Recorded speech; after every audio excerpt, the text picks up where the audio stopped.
So you've got two things going on. You've got your art wall commission. Which I'm just finding out about. I'm just now kind of getting hip to that. So, Right. yeah, I had a meeting with, Jesus, who's doing the Ray Campos.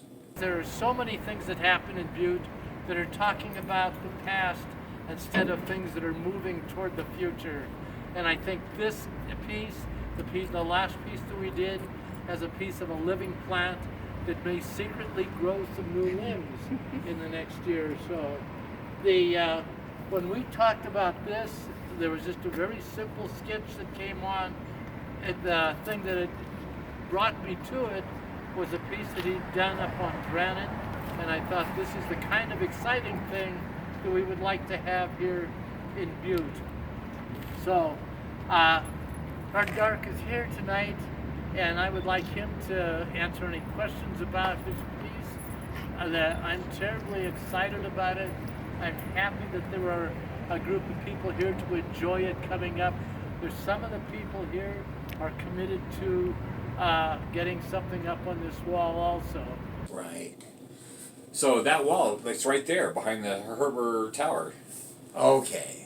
Have you seen it? I don't know if I have. That's the crazy thing. It's like literally like if you were like 3 inches taller, you would see it. Right. They put it in last summer, so that parking lot between this building that you're looking at and the Herber Tower, there's like an underground parking garage. Oh, yes, yes. So they put this fence up.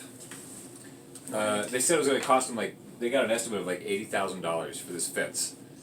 It's like an expanded metal fence. Right. So 8 foot by 16 foot sections all the way between that building and this building. They got somebody from Job Corps to do it for cheaper. Right. But it took longer. So their idea is to have these 8 foot by 6 foot panels be contracted for 3 years to an artist. I feel like I've been a part of a secret since March in that this whole thing is happening. I've talked to people about it and nobody seems to know that it exists yet. So I think it's a really exciting project to be a part of in terms of giving an artist a canvas that everybody in town has access to. So I was trying to figure out how to do something kinetic in an 8-inch space with elements that I already wanted to work with. And what he's talking about, the 8-inch spaces that can only come out from the wall 8 inches. Right. So I was figuring I would do something kinetic in the inside, and the piece that I did on Granite Street, nobody ever sees it move, but it's always in a different position. Yeah. It doesn't have a lot of action, but when the winds come, it moves. And I've been hearing people talk a lot lately about how there didn't used to be wind in Butte, but now there is.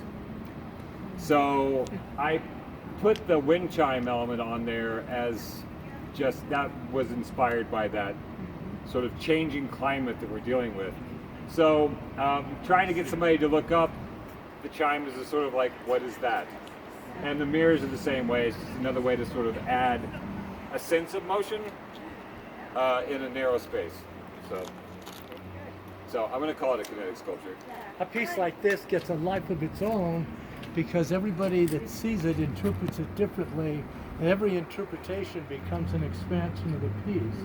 And where if it's so literal that everybody just recognizes it, it never has a life of its own. It is just there.